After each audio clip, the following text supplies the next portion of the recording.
انا كنت بسمع من الكبار ان مجله روزر يوسف دي مجله جريئه جدا وما ينفعش تتقري فوق ال 18 والكلام ده. كنت باخدها وانزل تحت السرير، اهلي بيجيبوها وانزل تحت السرير واقعد اقرا، واروح احكي لاصحابي في المدرسه اللي انا قريته، واصحابي يحكوا لاهاليهم، واهاليهم طبعا ما تعرفوش البنت دي. وكان بالنسبه لي يعني جالي تروما انه البنات مش عايزين يعرفوني في المدرسه عشان اهاليهم بيقولوا لهم ما تعرفوش البنت دي بتتكلم في حاجات اكبر من سنها. كان عندك كام سنه؟ لا صغيره يعني 8 9 10. ممكن اطلب منكم طلب بليز؟ ممكن تعملوا سبسكرايب هنا على يوتيوب قبل ما الحلقه تبتدي، لان دي الطريقه الوحيده ان البودكاست يكبر بيها ويوصل لناس بتحب المواضيع دي.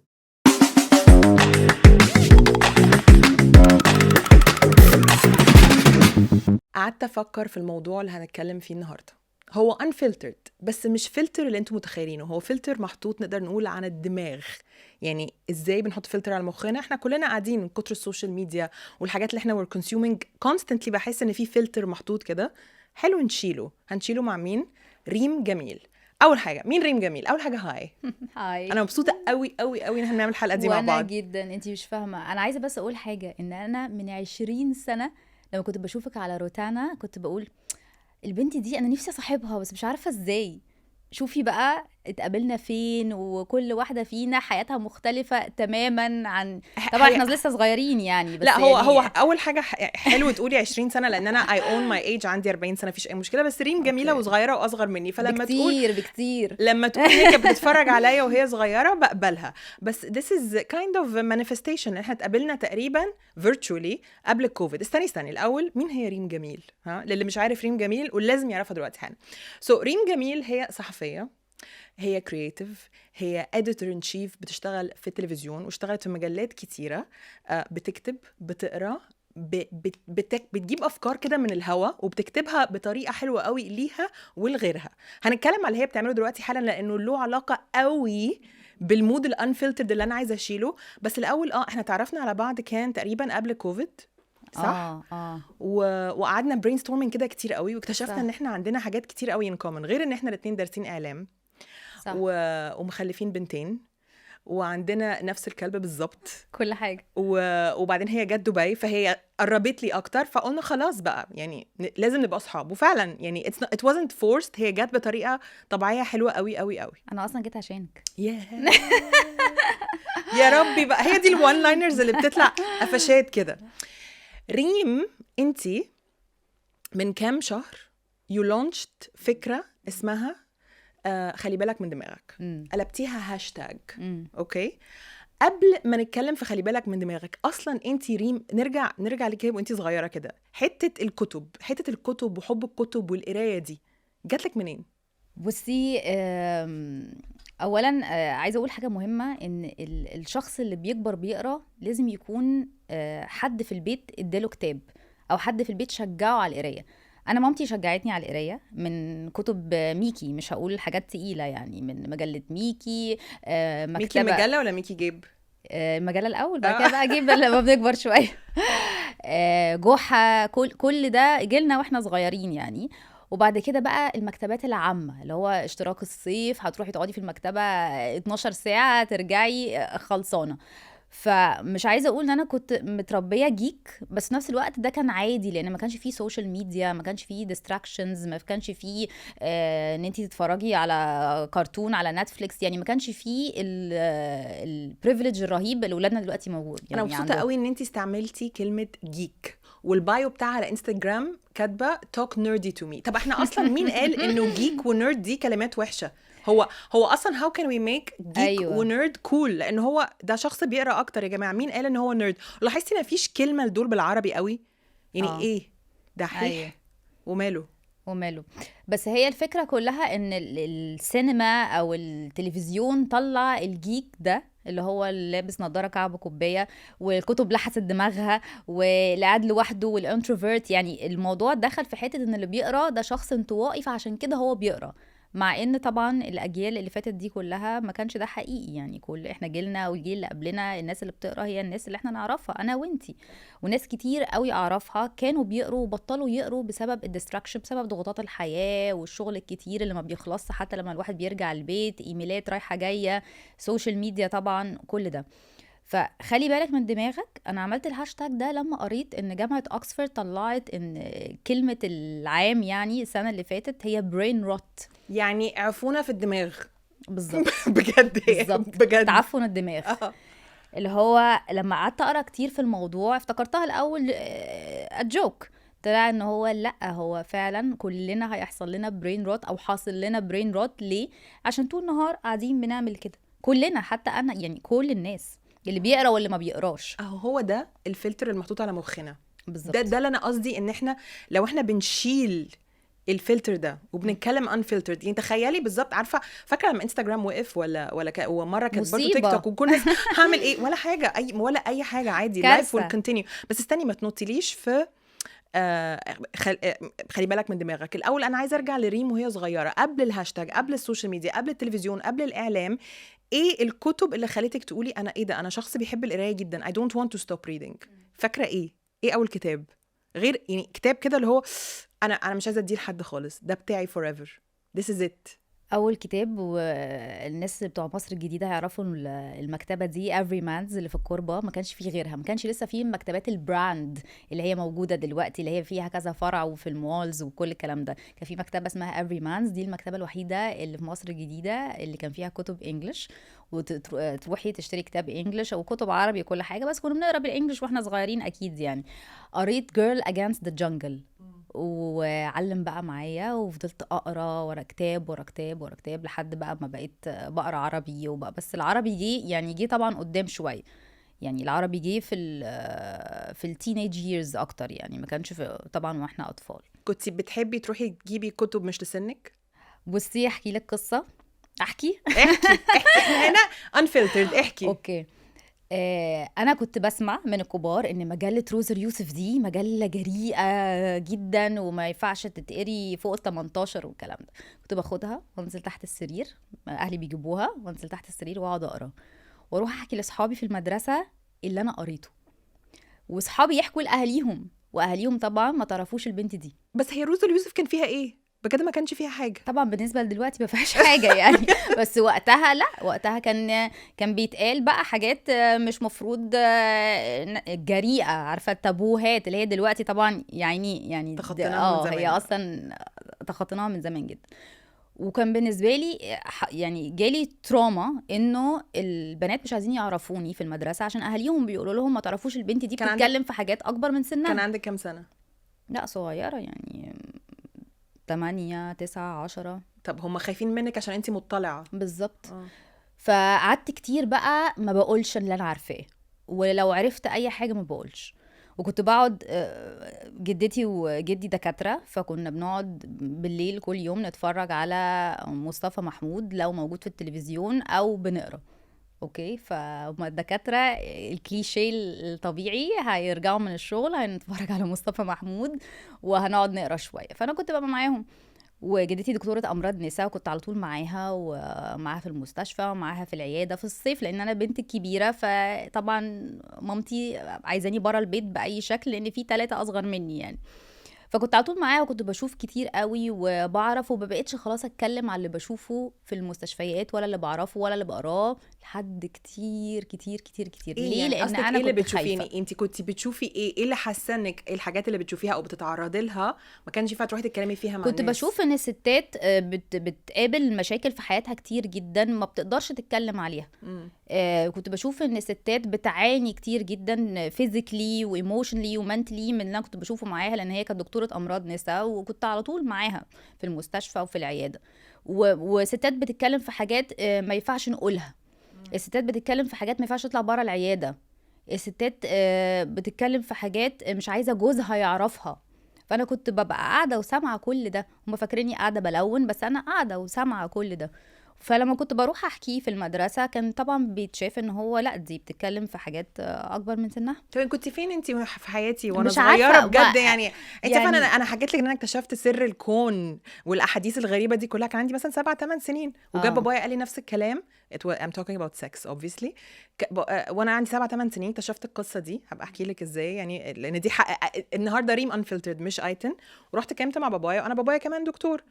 قال لي الحقيقه بقى، قال لي فتح لي اكشلي انسايكلوبيديا. وده الفرق لما تكوني جايه من بيت العلم والتعليم والكتب فيه شيء بالظبط. عادي جدا، انت ممكن تتكلمي في اي موضوع بطريقه educational. بالظبط.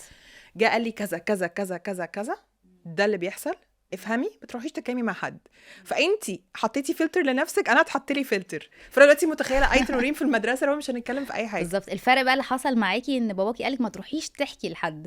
انا ما حدش قال لي، لان انا ما كانش حد عارف ان انا قاعده وسامعه وراميه ودن بس، فكنت بروح اتكلم. وطبعا يعني انا دلوقتي لما بقيت اخدت بالي يا عيني، هو انا كان بيحصل لي ده في المدرسه. طب انا يعني مش هعمل طبعا كده مع ولادي، بالعكس انا بقول لهم وبعرفهم، وعايزين تتكلموا اتكلموا، مش عايزين تتكلموا دي حريتكم. عمري ما هقول لهم ما تسمعوش او ما تقروش او ما تشوفوش، بالعكس. يعني طبعا كل سن ليه بصي، الريتنج بتاعه، لا يعني يشوفوا ايه. بس احنا جيلنا كان الحاجات دي طبعا. انا another thing انا وريمو have in common طبعا ان احنا ميلينيالز ومتمسكين جدا بجيل الالفيه اللي هو دعك في حياته ولسه عمال يدعك as we speak يعني. وتربيه دكاتره. تربيه دكاتره في جيل 2000. لا هو جيلنا غير جيلهم، وهنتكلم على جيلهم شويه بس. طب اوكي كده احنا عرفنا ريم ايه حبها للقرايه و everything ليه علاقة بالكالتشر والتطلع أكتر وعايزة أعرف أكتر. basically هي الفضول أو الكوريوزيتي اللي بيخلي بوادر الصحفية تبان. بان عندك بشكل، بان عندي بشكل، وأي حد صحفي ممكن يبقى ابتدت من عنده اللي هو أنا I want to know more، أنا عايزة أعرف أكتر أكتر أكتر. كبرت ريم ودرست صحافة وإعلام واشتغلت في أماكن متعددة حلوة قوي، وبعدين نقلت دبي وقررت إن هي عايزة تساعد الناس تقرأ وتثقف نفسها أكتر وتشيل او تمنع to reverse البرين روت اللي هنتكلم عليه ده. ده كان اول مره انت بتفكري ان انت تعملي proper kind of content او content consistent، ان انت تطلعي بشكل مستمر مرتين وثلاثه في الاسبوع بتتكلمي في حاجات فيها actually يعني انت كارير بتاعك بتكتبي لناس كتير بتطلع في التلفزيون او فاهمه ناس بتقدم برامج، لكن اول مره تكتبي لنفسك شكل تطلعيه على طول. what was it like ان انت تكتبي لنفسك انت وتحطيه قدام الناس في ثانيه؟ عمري ما فكرت اهتم بالسوشيال ميديا بتاعتي انا بقى شخصيا، او انا اتكلم عن شغلي او اتكلم عن الحاجات اللي عايزه اقولها يعني على السوشيال ميديا. زي ما انتي بتقولي دايما بكتب لمذيعين تانيين، لان انا بحب قوي الشغلانه دي وبحب اكتب لكذا مذيع مختلفين عن بعض، فكل حد بتعلم منه حاجه وبضيف له حاجه، فكنت مسحوله قوي في ده. بس لحد ما حد من المذيعين دول قال لي ايه ده، انت عندك قصص اول مره اعرفها، اول مره اسمعها، هو انت ليه مش بتقوليها؟ فقلت ما انا بقولها اهو. لا ليه انت مش بتقوليها على السوشيال ميديا؟ فشجعني جدا تقوليها قدام الكاميرا انت يعني على احكيها عادي مش لازم بنفس الكونتكست بتاع التلفيزيون او البرامج الديجيتال، بس احكيها سريعا ان انت يعني الناس ممكن تستفيد بيها. ففكرت خلي بالك من دماغك، ان انا اشجع الناس ان هي تخلي بالها من دماغها، ان هي تقرا اكتر وتتفرج على دوكيومنتريز، مش بس تقرا كتب، تتفرج على دوكيومنتريز، تتفرج على افلام معينه، الحاجات دي. وحاجه بقى مهمه جدا، خلي بالك من ابداعك، يعني خلي بالك من دماغك، خلي بالك من ابداعك. ليه؟ لان انا في شغلي ده شفت ناس كتير جدا عندهم افكار رهيبه، افكار جباره، واشتغلوا على نفسهم جامد قوي، وكانت رحله طويله ووصلوا للعالميه. وناس تانيين كان عندهم افكار رهيبه وافكار جباره وما راحوش في اي حته. ليه تفتكري؟ عشان ما خلوش بالهم من دماغهم، عشان ما مسكوش في ابداعهم، عشان كلمه توديهم وكلمه تجيبهم، عشان they followed الترندز اللي بتحصل. قصدك ايه بامسك في ابداعك؟ يعني اعمل ايه؟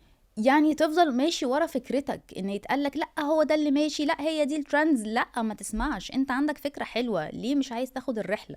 هي مشكلة جيلنا ان احنا في مقارنة كبيرة جدا، مقارنة رهيبة، ده وصل وانا ما وصلتش، ده راح وده انا ما عملتش، لا انا لازم الحق السوق، لا انا لازم اعرفش ايه. فده اللي بيخلي ان في فقر ابداعي. لكن احنا كلنا مبدعين، انا مش عايزه اقول انا سبيشال وانتي سبيشال، لا احنا كلنا مبدعين، ولكن في حد بيفضل ماشي ورا افكاره لحد ما يوصل، وهي رحله طويله وعايزه نفس طويل جدا. وفي حد بيقول لا افكاري ما تشجعتش من الاول، فانا خلاص هقلب على حاجه تانية، وفي الاخر ما بيظهرش. بس هو ده يعني زي ما بيقولوا بالانجلش easier said than done، لان انت بتبقي عندك فكره. انا مش بتكلم عليكي انت، او انا بتكلم شخص. اوكي سلمى عندها فكره، بس سلمى كل يوم بتفتح سوشيال ميديا وتشوف الناس بتعمل حاجات كتير، هي بتتسحل في بنتي بتسميها دوم سكرولينج، الكلمه اللي هو you just keep scrolling. بتشوفي الناس كلها بتعمل ايه، الناس كلها بتعمل ايه، كلها ده بيعمل ايه في مخك؟ بيعمل الدوبامين ادكشن، اللي هو انت فاكره ان انت مبسوطه، فاكره ان انت you're consuming حاجه حلوه، بس انت actually بتعملي انك بتوقفي ابداعك. طب ما ايه الحل؟ ما احنا we need to stay on top of the trends. لازم تعرفي الناس بتتكلم في ايه من غير ما تخليها تأثر على الفكرة اللي عندك ومن غير ما تاخد وقت كتير من يومك. طب ايه بقى المعادلة الصح؟ هو الوعي. انا مش بقول الناس ما تتفرجش على السوشيال ميديا، ما انا عامله الهاشتاج ده على السوشيال ميديا وبعمل ريلز على السوشيال ميديا، لكن الوعي ان انا لو عندي فكره حلوه هي هتاخد وقت، هي هتقعد كتير عشان توصل للناس. المنتج بتاعك حلو جدا، ما تحولش المنتج تاني. طور منه، اسمع السوق في ايه، اعرف، لكن ما تلغيش افكارك عشان مجرد واحد صاحبك قالك لا مش هو ده اللي ماشي دلوقتي، مش هيعمل فلوس مثلا. اوكي، ودول انا شفت منهم نماذج كتير جدا. عشان كده انا عايزه اشجع الناس ان هي لا، افضلوا ماسكين في افكاركم، هتاخد وقت، بس انت عندك كل التولز اللي في الدنيا دلوقتي ان انت تقدر ان انت تجرب. حاسه فيدباك الناس ايه يعني؟ انت دلوقتي بقالها يعني بقالي شهرين. بقالك شهرين، بس باي ذا تايم الحلقه تنزل هيكون يمكن كمان زاد شهر اكتر. وانا شخصيا I'm biased، انا شايفه الكونتنت بتاعها خطير، في فيديوز منهم already going viral بيتشيروا بشكل حلو قوي، الناس بتتفاعل لانه في كده انرجي حلوه، they're very quirky وسريعين. بس انت حاسه فيدباك الناس ايه والموضوع ده رايح فين؟ يعني ايه الهدف بقى؟ الهدف الناس تقرا، وبعدين ريم بتعمل ايه؟ خلي بالك من دماغك. انا على اول السنه كده اخدت كورس مع لايف كوتش هبه السواح، يعني عايزه اقول اسمها عشان هي بجد فادتني جدا، اسمه Living on Purpose. واكتشفت فيه ان الواحد لازم يلحق يحط كل البيربس بتاعه في حياته في حته واحده. والكورس ده مش يوم ولا 2، ده 12 كلاس بيعلمك انت عارفه انت عايزه ايه. انا عارفه انا عايزه ايه، انا عايزه اشجع الناس ان هي تقرا، اوكي، واشجع الناس ان هي تحاول تشتغل على نفسها عشان ما يحصلهاش البرين روت، ولكن ازاي؟ اوكي، فازاي دي ان انت تحطي البيربس بتاعك كله في مكان واحد، ان انت تتكلمي طول النهار على الموضوع عشان يحصل ايه؟ عشان الناس تقرا. هو ده as simple as that. الناس تقرا، مش لازم تقرا كتاب، مش لازم تقرا نوفل، الناس تقرا ارتكلز، تقرا مقالات، تقرا شعر، تتفرج على دوكيومنتري، تخلي بالها من دماغها. طب الناس اللي تقولك انا اصلي ما عنديش وقت، بصي بقى، يعني انا بلعب دلوقتي ديفل انا بحب القرايه جدا وانتي عارفه، بس في ناس كتير بتقولي انا ما عنديش وقت. انتي كحد بيشجع القرايه لما حد يجي يقولك ما عنديش وقت بتقولي له ايه؟ مش معقول اشهر CEOs في العالم عندهم وقت يقروا كل يوم واحنا لا. صح، عيب وحرام. طب اللي يقولك انا مش عارف ابتدي اقرا منين، اصلا انا ما اعرفش اقرا ايه، مش عارف، بخش كده مكتبه اشوف كتب كتير قوي والناس كلها عندها كتب وانا مش عارف اشتري انهي كتاب ابتدي بيه. صح، ده بيتقالي كل يوم بقى من ساعه ما بقيت اكلم الناس على السوشيال ميديا ان هم يقروا، بيتبعت لي مسجز من ناس اعرفها وناس ما اعرفهاش. ايوه، يعني اقرا ايه؟ نقرا الحاجه الاول اللي احنا مهتمين بيها في حياتنا. يعني انت بتحب التنس، هات كتاب عن اكتر واحد بتحبه بيلعب تنس واقعد اقراه بايوجرافي، هيعجبك، هيشدك، هتتسحل فيه. انت بتحب العربيات، هتلاقي حاجه عن العربيات. مش لازم نوفلز، مش لازم قصص، وما تروحش تجيب كتاب 600 صفحه وتقولي اصل انا زهقت. ما طبعا ما تبتديش كده. وانتي بتتكلمي كده فكرتيني مره، انا بنتي كلود بتحب تقرا، ووقتها كانت عماله تقرا هاري بوتر، وحد جه قال لها بس الكتاب ده ضخم جدا انا مش قادر امشي بكتاب تخين كده تقيل، تفتكري ابتدي؟ حد ما طفل يعني قال لها تفتكري ابتدي بايه؟ فقالت له بصراحه ده بصي راي الاطفال، اقرا حاجه بتضحك، عشان لو كتاب بيضحك مش هتسيبه. بالظبط، بس كده. فقلت والله انت معاكي حق، as simple as that فعلا. حتى احنا الكبار، انا اكشلي وانا بقول دلوقتي كده مش فاكره اخر مره قريت حاجه بتضحك. انت عارفه في واحد جه قال لي ايه؟ انا عايزه اقرا بس بتكسف. قلت له ايه؟ طب يعني ايه؟ طيب لا يعني عايز تقرا ايه بالظبط؟ قال لي لا يعني انا فجاه، انا ما بقراش، عندي 40 سنه، فجاه كده ادخل اطلع كتاب واقعد اقرا قدام الناس، هيقولوا عليا ايه؟ بس تصدقي فاهمه، انا فهمت هو بيقول ايه، بس مش معقول كمان هنفكر في كلام الناس واحنا بنقرا. ما احنا غصب عننا بقى، هنعمل ايه؟ لا ما تتكسفش، روح اقرا. بس فقلت له طيب يعني هيتعودوا، يعني مش لازم نفكر طول النهار الناس تقول ايه حتى في القرايه. ممكن ارد على الشخص ده ازاي؟ اقول له مثلا ليه انا بحب اقرا، انا هرد عليه كده، هو مش هقول له ما تتكسفش ازاي، ليه انا بحب اقرا؟ بيكوز انا مثلا كايتن لما بفتح سوشيال ميديا او اي حاجه بحس انه كل الفيد بتاعي هو حاجات انا ما نقيتهاش، فهماني؟ حتى لو انا متحكمه في الالجوريثم بتاعي وفاهمه اي كليك بس الحاجات اللي بحبها، most of the time انت بتفتحي ستاند باي مش عارفه ايه اللي هيترمي عليكي، صح؟ you are not choosing. حتى especially في الايام اللي احنا فيها دي بيطلع لك اخبار على السوشيال ميديا وانت مش بتدوري على اخبار، لكن في عالم الكتب انا منقيه الكتاب ده، انا منقيه الكاتب ده، انا منقيه اللحظه دي، انا غالبا منقيه ان انا عايزه اخد مخي واسافر في الكتاب ده في اللحظه دي. فيو هاف باور، يو هاف كنترول. في احلى من كده؟ بس هو بيتكسف. بس بجد بجد قولي له كده انه انت اللي هتنقي. طيب انت قلتي له اهو. انا قلت له اسمعني بقى. طب بس بجد باك تو حته الاخبار دي، مش بتحسي ان احنا على طول وير كونسيومينج حاجات احنا مش عايزينها؟ اولا يعني انت مخك كإنسانة ما يستحملش تشوفي في نفس الثانية حرب، حد اترقى على لينكد ان، معرفش طبخة. الحقي طبخة، لبوبو. الحقي الامهات معرفش لابوبو. مخك كإنسانة مش هيلحق يعني يبقى in communication مع مشاعرك، فانتي بتتلخبطي وبتتدمري. عشان كده احنا كلنا تعبانين مرهقين مش قادرين، anxiety. يعني معظم الناس عندها anxiety. انت كأنك شايفه السؤال. بص هي اصلا هتموت وتعرف احنا هنتكلم في ايه والكلام هيمشي ازاي. and the next point was anxiety. انا جبت الامتحان على فكره. حسيت ان احنا نتكلم على anxiety. بس الانكزايتي دي جيلنا احنا. طب ما هو ليه كل اللي انت بتوصفيه ده ايه؟ هو الجيل ده. ما هو ليه يا جماعه؟ عشان مخه اتفشخ. والمقارنه طول الوقت انت بتقارني ناس بس دي ثانيتهم هم يعني عملوا لها شيرنج، لكن ما تعرفيش الرحله بتاعته الرهيبه اللي قبل ما يترقى على لينكد ان وتشوفي ده اترقى وده راح وانا قاعده في البيت في ماترنتي ليف مثلا. طيب ما هو ده غلط. بس انت عارفه دي هي دي بالظبط الماترنتي ليف دي. هي دي اللي انا تعبتني وكان بدايه الانكزايتي بالنسبه لي.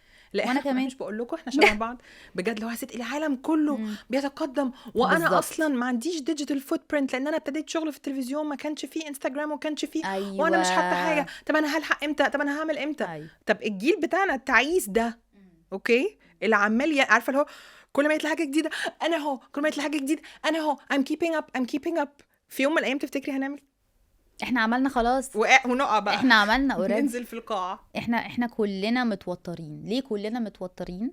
بسبب ان احنا مش مركزين فعلا كل واحد فينا عايز ايه بالظبط وماشي فيه ومركز قدامه. عمالين نبص يمين وشمال ويمين وشمال ويمين وشمال. نبص ونعرف ونشوف ويبقى فيه competition، healthy competition، ويبقى فيه دافع ان الواحد يشتغل اكتر ويعمل كل حاجة. بس رحلتك انت ايضا، احنا شبه بعض اهو، في حاجات كتير ما بيننا، بس انت رحلتك غير رحلتي. احنا نفس الكارير، انتي دارسه صحافه وانا دارسه صحافه، اشتغلتي مذيعه، انا اشتغلت بكتب برضو في يعني لمذيعين وبكتب سكريبتس وبتاع. بس في الاخر انا عايزه حاجه، انا عايزه اعمل كتب مثلا، انتي عايزه تعملي برامج. ففي الاخر رحلتك غير رحلتي. ما ينفعش اقعد اقارن نفسي طول النهار ايتن عملت بودكاست وانا لا. ما ينفعش انتي تقعدي تقولي ريم عملت كتاب وانا لا. ما هو انتي عايزه حاجه غير اللي انا عايزاها. نقي سكه وامشي فيها وركزي فيها وما تبصيش يمين وشمال. طب لو انا هقعد اقارن نفسي بناس بتكتب، طب ما انا هقرا لمين؟ بس تفتكري دي مشكله احنا بس كميلينيالز عندنا المشكله دي؟ مثلا جين زي الاصغر مننا تفتكري هم عارفين اكتر هم عايزين ايه ومش مشتتين زينا كده؟ انا مش هقول مشتتين، لا مش مشتتين، بس يعني بنحاول قوي قوي قوي على طول نمسك العصايه من النص وبتقع. هقول لك هم طلعوا. انا بصي يعني ما اقدرش اتكلم قوي عليهم لان انا لسه اولادي اصغر بكتير من جين زي. فانا عندي انا عندي اختي يعني يعني عمدة الجين زي. في اي حاجه بقعد ابعت لها اقول لها جين زي ابروفد. يعني كل الفيديوز اللي انا بعملها لازم ابعت لها الاول اخد الابروف. فرق ما بينكم قد ايه؟ 11 سنه. بجد؟ ايه ده؟ عمر اعرف. لا دي جين زي بجد. دي جين زي بجد. بتشوفك كول ولا خلاص؟ هي بتقول انها بتشوفني كول، ما اعرفش. لا بس طبعا في افكار كتير عندي هي بالنسبه لها لا طبعا ايه اللي انتي بتقوليه ده يعني. بالنسبه لها طبعا لا، في حاجات كتير، في فرق بيننا كبير، بس هي بتحترمني وانا بحترمها وكل حاجه. بس انا عشان قبل ما اتكلم ببعت لها حاجات كتير عايزه اعرف هي باخد الابروف بتاعها. بس انتي بتكلمي الميلينيالز مش الجين زيز. يس بس انا هممني قوي ان احنا نكون ريليفنت لاولادنا، مش ان انا اقعد اتكلم في الناس اللي قدي وخلاص. بكلم الناس اللي قدي وبكلم الناس اللي اكبر مني بس especially في حتتك. I think في حتتك where you are preaching القرايه لازم بالزبط. عارفه ريم، مشكله من المشاكل اللي بحس السوشيال ميديا والفاست بيست لايف والريلز والمفيش attention span دي مأثره فيها ايه. وبدات الاحظها في خلال 5 سنين اللي فاتوا مثلا، ممكن اكتر. small talk. انا شخص بعشق proper conversations. انا عشقي في الحياة story telling و communication. فلما قابل حد بحبه أو وحشني أو بقى كتير ما شفتهوش، فأنا عايزة أتكلم معاكي، عايزة أتكلم معاكي. الناس عبارة عن إيه؟ ازيك، عاملة إيه، كويسة، طب إيه بقى؟ إيه هو فين الموضوع، فين الكونتكست؟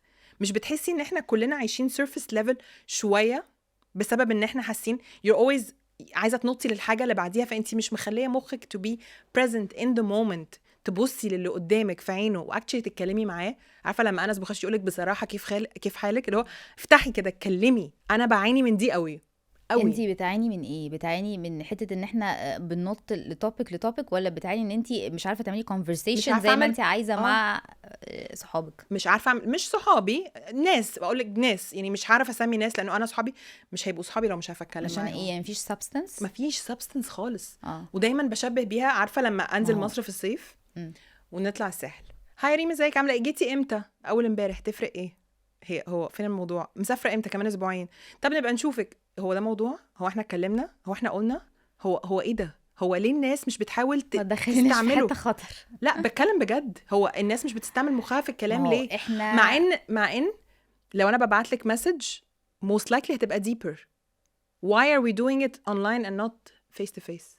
انا شايفه ان احنا فقدنا مرونه، مش عايزه اتكلم كلام عميق يعني قوي، بس احنا فقدنا شويه مرونه في ان احنا نعمل مش conversation عميقه وديب ونقعد نحكي، بس احنا يعني هنبقى influenced بايه؟ احنا عمالين نبقى influenced ببعض، بالسوشيال ميديا بتاعت بعض، بالتايم لاين بتاع بعض. احنا زمان كنا influenced، او كان اللي بيأثر علينا على مخنا ايه؟ كتب معينه، افلام معينه، documentaries معينه. دلوقتي لا، دلوقتي ما بقاش كده. انا بتكلم علينا احنا، حتى الناس اللي بتقرا، الناس اللي exposed، الناس اللي عندها افكار كتير. ما انتي شوفي انتي ايه اللي بيدخل مخك كل يوم. لو انتي بتاكلي كل يوم جانك فود، تخيلي لو انتي كل يوم بتاكلي جانك فود هيحصل ايه لمعدتك؟ تخيلي بقى لو انتي كل يوم بتدخلي مخك افكار جانك، ايه اللي هيحصل لمخك؟ هي نفس الحاجه. صح. اصلا لو انت بتفكري فيها، هو المخ ده عضله، لو انت مش بتمرنه انه يفضل on top of things، سواء deep communication، انت بتتعامل مع الناس كويس، بتقرا، بتثقف نفسك، ما هي العضله دي بالظبط هيحصل فيها اللي انت بتقوليه، اللي هو باي ذا واي احلى فيديو عندها brain rot. مرنه وبليز وعديني ان انت will make reading cool again. and I will. كلمه nerdy دي كلمه nerdy دي هنشيلها خالص. talk nerdy to me. talk nerdy to her.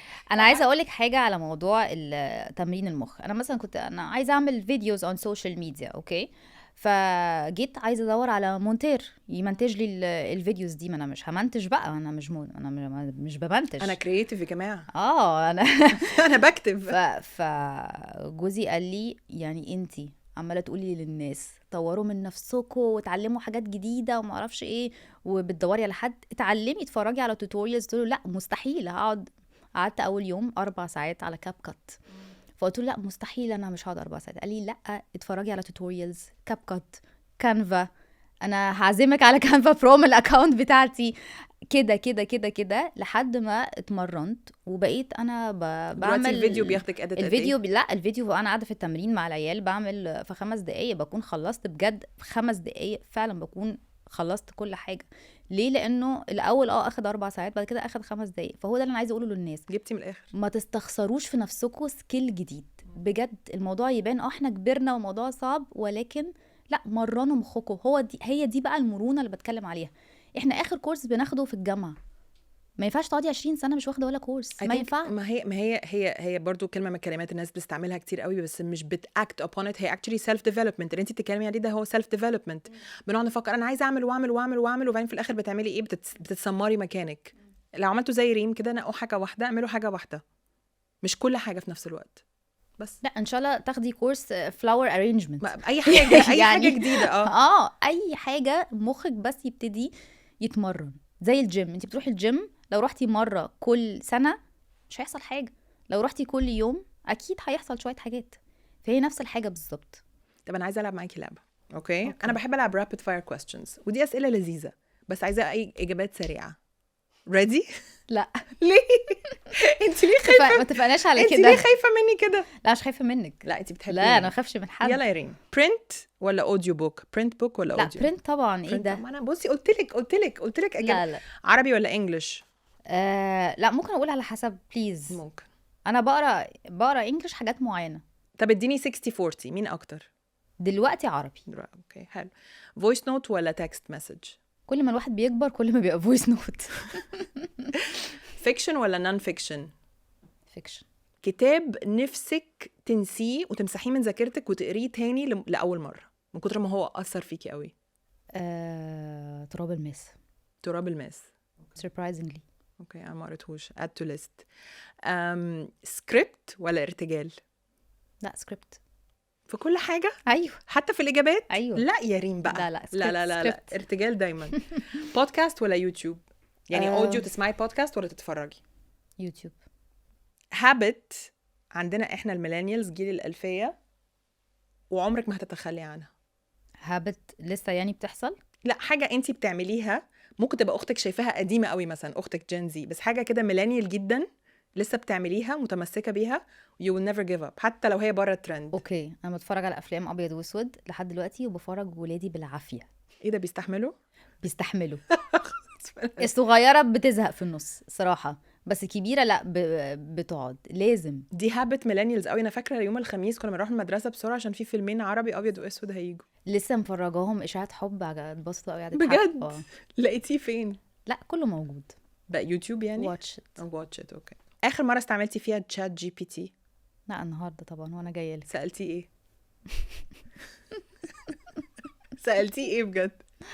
لا انا هما بيقولوا ان ممكن في يوم من الايام نتفضح كلنا وكل ده يتشاف. لا بقيت اساله اي حاجه. بصي بصراحه انا بحس ان انا بخون جوجل معاه فانا مش بستعمله كتير. سألتيه ايه النهارده يا ريم جميل؟ سألتي شات جي بي تي النهارده ايه؟ سألت تشات جي بي تي ايه؟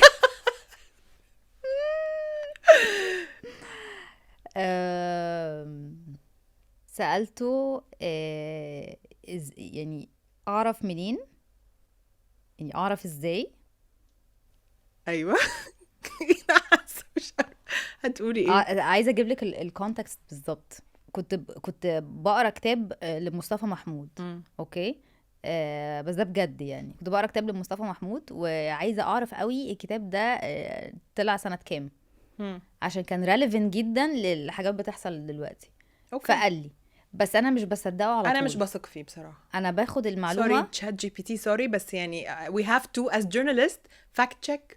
I fact check طبعا. يعني بشوف الحاجه اوكي باخدها منه اوكي بستعملها دلوقتي بس في الحاجه السيريس بدخل وبقرا ارتكل حد كاتبها يعني حد كاتبها واشوف فعلا مكتوب فيها.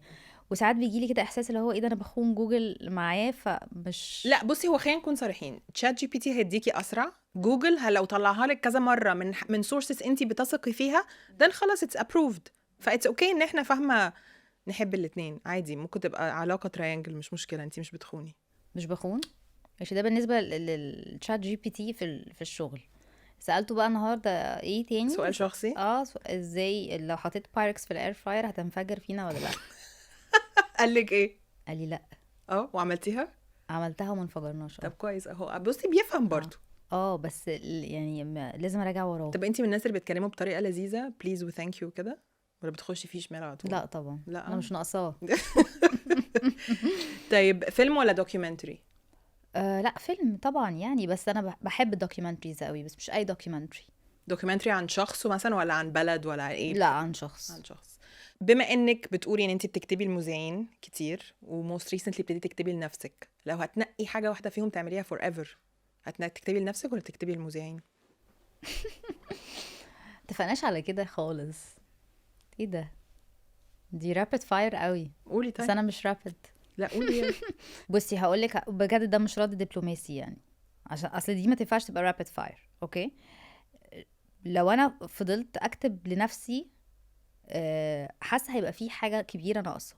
لما انا بكتب لمذيعين تانيين في كل برنامج وفي كل سيزون وفي كل بروجكت بشوف وبتعلم حاجه جديده. ليه؟ لان انا بكتب للشخص ده ولكني بكتب مع الشخص ده. ممكن يكون مش هو اللي بيكتب ولكن الكاركتر بتاعت المذيع بتأثر في كتابتي جدا. الإجابة الاثنين. الإجابة الاثنين. rapid fire اهو. You can choose both. انت قلتي لي اختاري واحد. No, بس you can choose both. الله مش احنا قلنا الكرييتيف بيتمسك بفكرته. تمسكي.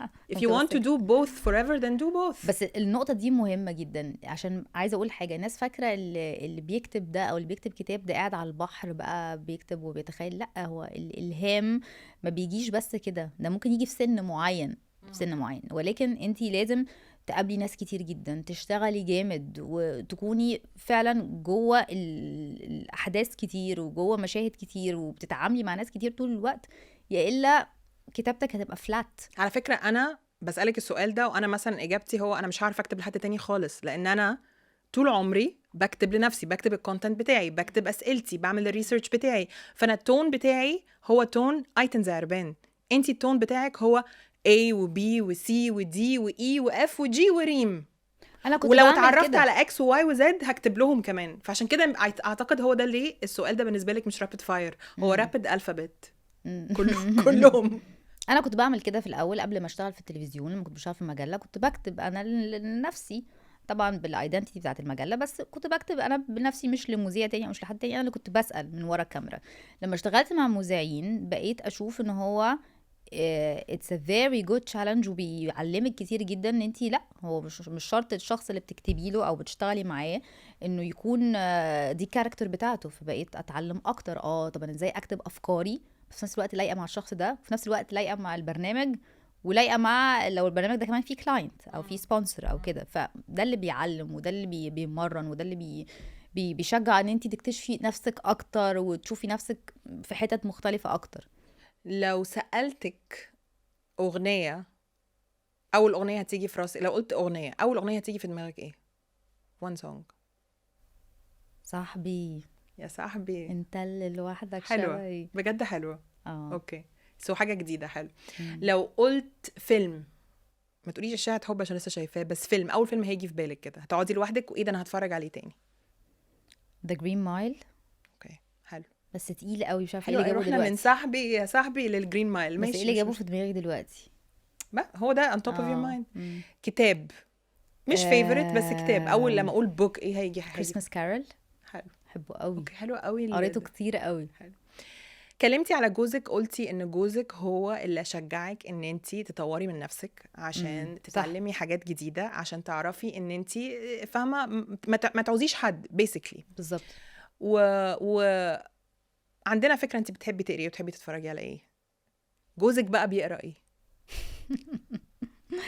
لا، جوزي كان عامل نفسه بيحب القرايه عشان يتعرف عليا، وطبعا كل حاجه بتتغير بعد الجواز انتي عارفه، فالموضوع اتغير يعني، مبقاش يقرا زي الاول عشان احنا يعني في حته تانية دلوقتي. هو انتوا عكس بعض اصلا. احنا عكس بعض احنا عكس بعض في كل حاجه. do opposites attract. واضح اهو. انا كمان ماي كيس بس مش كل الناس بتحس كده. لا بس هقول بقى حاجة تانية، هو بيشجعني. أهم حاجة، أصل الواحد يقول إحنا بنحب نقرأ زي بعض، إحنا بنحب نفس الأفلام، مش ده المهم بعد الجواز. المهم إن هو يكون بعد الجواز بيشجع على الهواية دي. هو بيشجعني قوي على القراية، على وقتي، إن أنا يبقى عندي وقت. طبعا ساعات بيدخل عليا يقول لي انتي سايبه الدنيا بتتقلب بره وقاعده بتقري كتاب. بثقف نفسي بخلي بالي من دماغي. لو بقول له لا، ما انا عايزه 10 دقايق، مش قادره خلاص، مش قادره استحمل اللي بيحصل بره، يعني يكونوا العيال بيموتوا بعض عارفه وانا قاعده، عشان خلاص بقيت ساعات بيبقى اللي هو لا لازم بقى تقعدي 10 دقايق. طب لو انتي قريتي كتاب حلو قلتي له خد الكتاب ده اقراه، هيقراه؟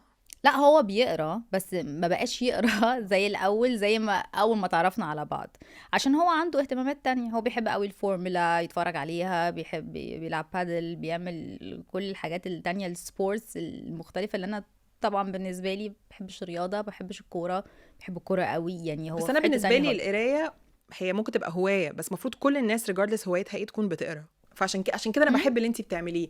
انا مثلا احلى حاجه في كريم جوزي ايه، طبعا هو مش بيقرا الكتب بتاعتي خالص، وممكن احكي له بس هو مش هيبقى انترستد خالص يقرا الكتب بتاعتي. بس ألذ حاجه فيه ايه، ان هو عنده 5 كتب بيقراهم وبينساهم وبيقراهم تاني وبينساهم وبيقراهم تاني.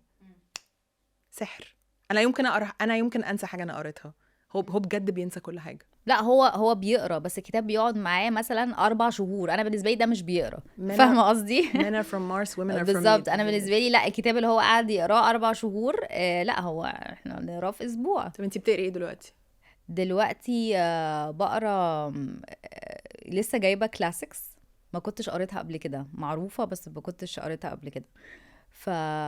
لسه جايبه Great Expectations, Tender is the Night, The Professor. انتي رجعتي ورا قوي. ياه وعايزه اعود نفسي ان انا اقرا شويه الكلاسيكس دي، عشان دي هتوديني في حته بعيده عن كل اللي احنا فيه دلوقتي وكل اللي بيحصل في الكوكب دلوقتي، فكنت عايزه حاجه تفصلني تماما. دي حاجة من الحاجات اللي لما I interviewed كاتبة إليف شفا قالت لي الكتاب بيخليكي تسافري بمخك لحتة تانية بالظبط. خالص، فخديه وسافري. بس لو قلت لك يا ريم جميل أنا بسافر فين مع كتبي حاليا وانتي بتحكي لي كده classics و great expectations، أنا بسافر في الإيروتيك novels حاليا. Did you ever read anything fantasy or erotic؟ لا بس انا سامعه على الدراجونز ما هو أنا في والحب الدراجونز عايز تفهمي؟ هو الدراجونز ده ايروتيك؟ لا اصل ليه انتوا سبايسي. انتوا بتهزروا يا جماعه. لا مش بنهزر، وانت فايتك كتير قوي. فايتك. لا انا فايتني ايه؟ طب انا مش عايزه احاول احكي لك من غير ما هو انا علاقتي بده جيم اوف ثرونز. لا جيم اوف ثرونز فانيلا، يعني هو احنا ما حصلش حاجه قوي، بس احنا مثلا هنتكلم على اكوتار اللي هو A Court of Thorns and Roses. اولا الكتب دي بجد بصي احنا بنقول خلي بالك من دماغك، هي بجد خلي بالك من دماغك. ليه؟ اساليني ليه بقى؟ هقنعك. لان انتي بتفيجوالايزي عالم مش موجود. اوكي فانتي مش بتقري مثلا عن ممدوح وساره وراحوا وتمشوا، انا بقول اي كلام دلوقتي حالا فاهمه، بس يعني it's not easy، صعب قوي to picture اللي مكتوب في الرومانتسي ده. الرومانتسي اللي هو رومانتك فانتسي، اوكي، في كائنات غريبه جدا، وفي ناس بتطير، وفي حاجات عندها اجنحه، وفي مش عارفه ناس مش بتموت، وناس بتموت وترجع، في شويه حاجات كده. بس فيها اولا فيها السبايسي الايروتيك اللي هو لو قلت لك يا ريم ولاي ست ان الكتاب ده هيفرق في السكس لايف بتاعك you will buy it now. بس هو الريتنج بتاعه قد ايه؟ عشان انا عارفه ان في ناس صغيره بتقراهم. لا انا I respect the ratings for sure. الكتب دي 100% مش اقل من 18 سنه. في ناس صغيره بتقراها لان للاسف بتخش على تيك توك تشوف بالظبط. بوك توك ريكومندنج كذا كذا كذا. انا جت بنتي كلوي سمتني واحد منهم، قالت لي ممكن اقرا الكتاب ده؟ قلت لها لا. قالت لي ليه؟ قلت لها عشان ده عن السكس. عايز تقري كتاب عن السكس؟ تخطي كده. قلت لها لما تكبري.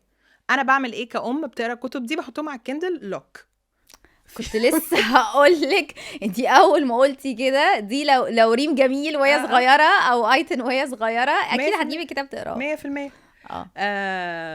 كندل لوك. كندل ولوك. انا عماله اقول لك على الكندل من زمان، في كتب لازم تستخبى في الكندل فور ايفر. اوكي.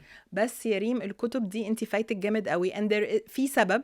بصي انا جبتك من الكتب اهو الحلوه لجريت اكسبكتيشنز ودخلنا في السبايس. هي دي سيريز اوف نوفلز. اكوتار هم 5 كتب. دلوقتي انا بقرا فورث وينج اللي هم انت بتقولي فيهم الدراجون ده. سو بيسيكلي انا بحاول ما احرقلهاش القصه. اي حد قرا الكتب دي عارف انه في حاجات كتير تتحرق، فانا مش عايزه احرقها لك. اوكي. فهو دايما في enemies to lovers، في اكستريم باد بوي طبعا فظيع وجسمه بيعمل وبيطير وفاهمه قلب لها الدنيا، بس في دراجونز وكريتشرز وحاجات تانية بتحصل. فبقولك in this sense انتي عايشه معاهم، بتتخيلي هما بيعملوا ايه، بتتخيلي هما بتتعلمي ماب بتاعت لاند مش موجوده وبتسرحي معاهم. ما هو ده بقى الهدف، ان الواحد لما يجي يخلي باله من دماغه، يخلي باله من دماغه، مش ان هو يقعد يقرا حاجه تقيله وصعبه ومعلومات رهيبه هتقفله من الكتاب. خلي باله من دماغه ان انت تسافر بدماغك بالظبط زي ما انت بتقولي.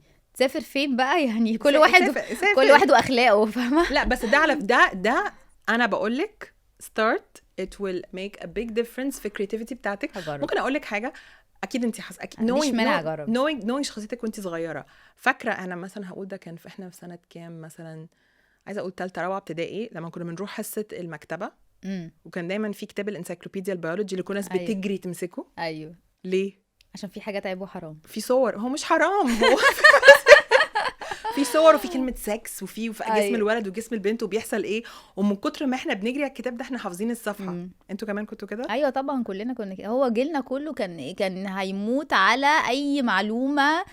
ودلوقتي انت تشات جي بي تي يعني، فحاسه ان احنا بنتكلم زي تيتا وتيتا قاعدين شوفي دلوقتي الجيل بتاع دلوقتي بيعمل ايه. لا هو ده كله عشان ما حصلناش سكس اديوكيشن طبيعي. بالظبط. بس فانا بنتي انا جايبه لها كتاب من المانيا بالصور بكل حاجه. حبيبتي ده بيحصل كذا بيحصل كذا بيحصل كذا بيحصل كذا. الريتنج بقى بتاع الكتاب ده من سن 4 سنين ل7 سنين. يعني ايه؟ يعني ده اخره 7 سنين، يعني اللي اكبر من 7 سنين لازم يكونوا عارفين كل حاجه. بالظبط. فلما انا شفت من 4 سنين ل7 سنين بجد مكتوب كده على الكتاب، بس هو بطريقه مبسطه و very scientific، بس مرسومه كرتون. ده جسم الست، ده جسم الراجل، انت جيتي ازاي، انت جيتي هنا الصفحه دي والصفحه دي، وبتفتح بطن الام تلاقي بيبي جواها وتقفل بطن الام، بس بيتشرح كل حاجه. انتراكتيف لذيذ. لان انا مش عايزه المعلومه تيجي ان هي دخلت على تشات جي بي تي لوحدها،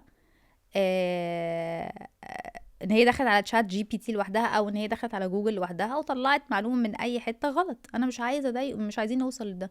بصي تعالي نتفق على حاجه، هم هيعملوا كده، هم هيخشوا على جي بس دي يكون وهيخشوا على يوتيوب الاول وهيسالوا اصحابهم، بس يكونوا عارفوا من البيت. بالظبط. احنا بقى لو كنا اتعلمنا الكلام ده من proper sex education في المدارس، ما كناش هنجري نستخبى ونقرا روزا اليوسف تحت السرير.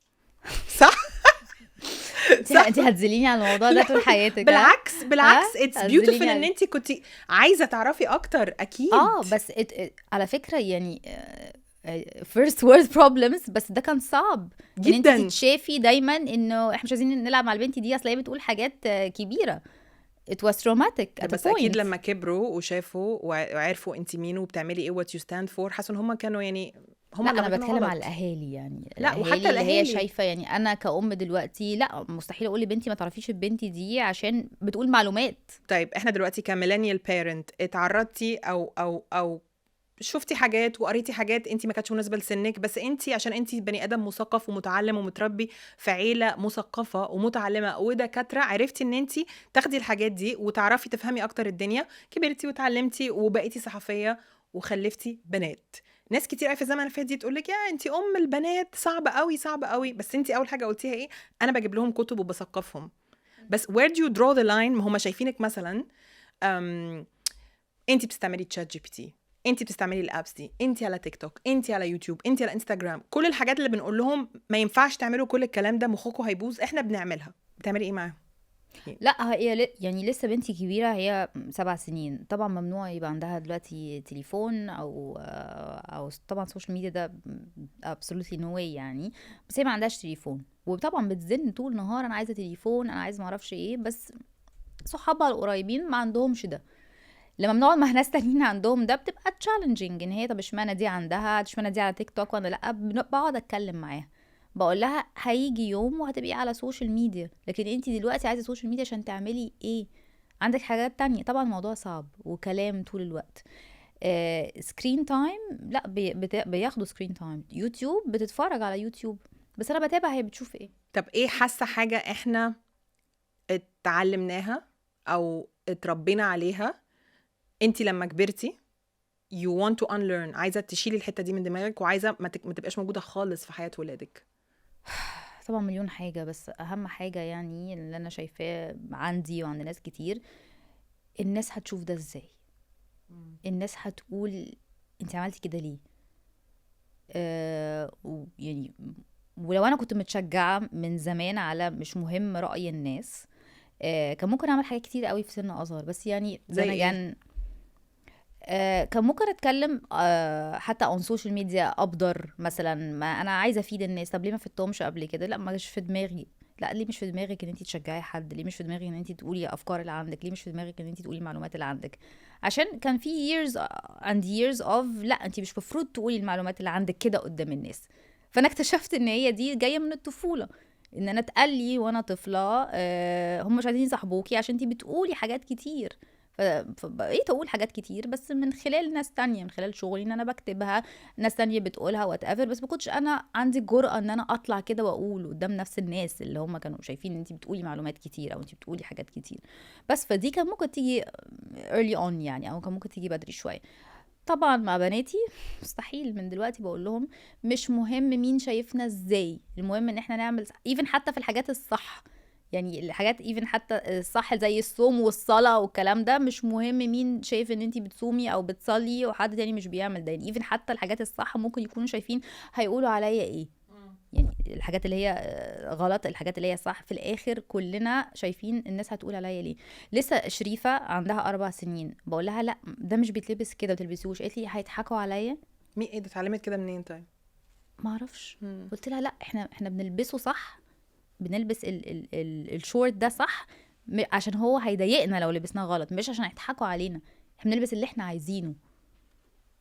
بعد كده فكرت هو انا قلت لها احنا بنلبس اللي احنا عايزينه، هي دي النيله.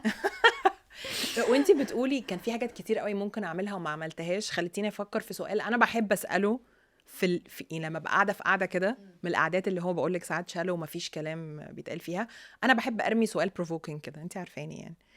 لو قلت لك يا ريم انا هديكي get out of jail free card، اعملي اي حاجه تخطر على بالك، ولا هتتحاكمي ولا هتخشي السجن ولا هيحصل لك اي حاجه، هتعملي ايه؟ قدام الناس مش قدامهم بقى، براحتك، هتعملي ايه؟ ايوه بس ده الناس هتشوفه دلوقتي. هعمل ايه؟ اي حاجه. I'll break in في بيت حد انا حباه عشان اشوف هو عايش ازاي وبيعمل ايه. حلوة قوي. thank you for giving me an answer. مش كل الناس بترد على السؤال ده بجد؟ مش عارفة ليه.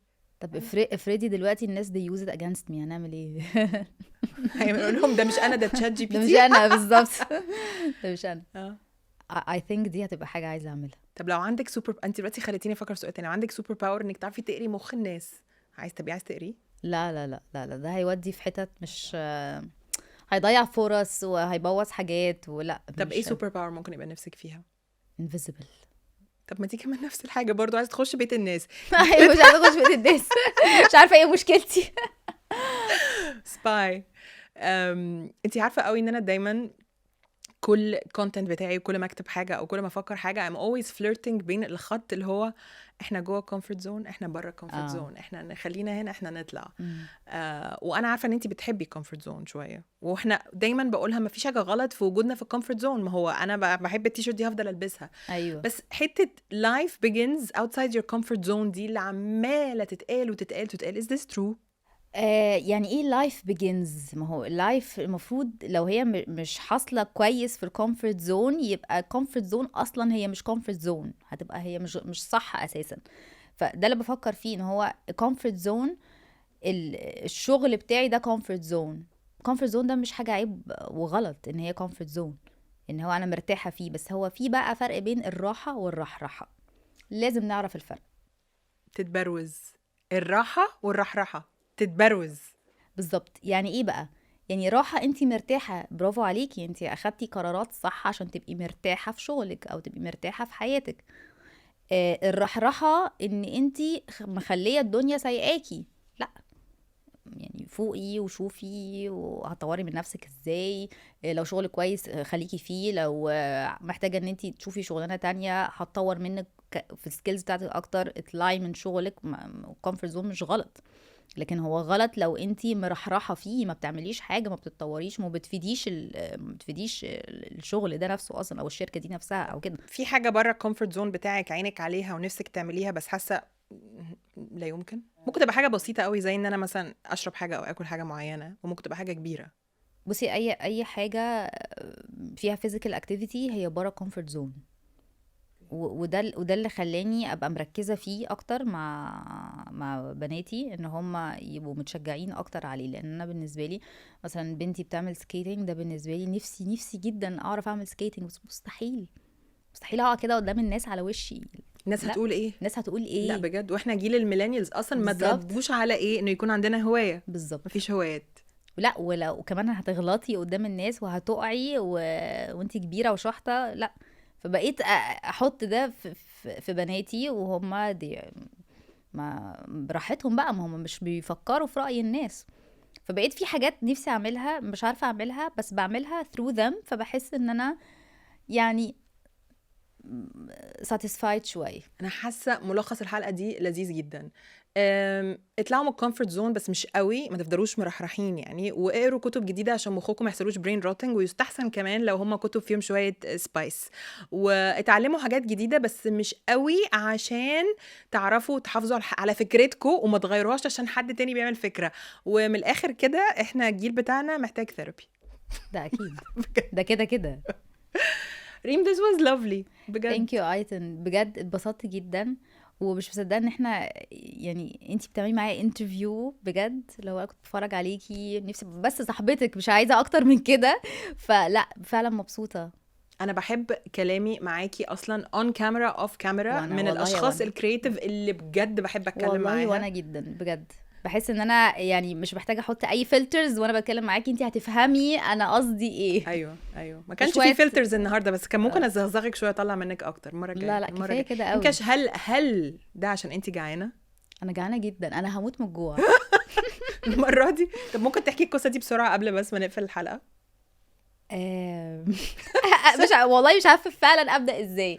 مره يا جماعه كنت بقول لايتن ما تزعليش، في فرصه جايه احسن، معلش، كنت بشجعها يعني المهم على حاجه هي كانت زعلانه عليها، فقالت لي لا انا مش زعلانه انا جعانه. اما دريم راحت فقلت لها كاتباها وراحتي كتبتيها. يعني احلى حاجه انك كتبتيها في الواتساب بتاعتنا ان I pinned it على واتساب، اللي هو لا خلي بقى دي هنا عشان اتاكد بس اللي انا سمعته ده صح. فانا دلوقتي جعانه فعلا قوي. so it's time. عندك ايه تاكيد؟ هاخدك اعشيكي عشان انت النهارده اه you were excellent وجود luck في كل حاجه انت بتعمليها. هاشتاج خلي بالك من دماغك. انا Thank you حبيبتي. personally اي حاجه بتنزلها انا بتعلم وبستفيد منها. فللي مش عارف ريم جميل، روحوا ثقفوا دماغكم وشيلوا الغبار من على دماغكم. انا يلا خليهم بجد. يشيلوا غبار. ايوه انت كده رفعتي قوي الاكسبكتيشنز بتاعتهم. 100% اللي انت بتعمليه ده حاجه حلوه جدا. onwards and upwards. I'm very proud of you. ثانك يو. وانا كمان والله جدا جدا جدا و thank you so much for not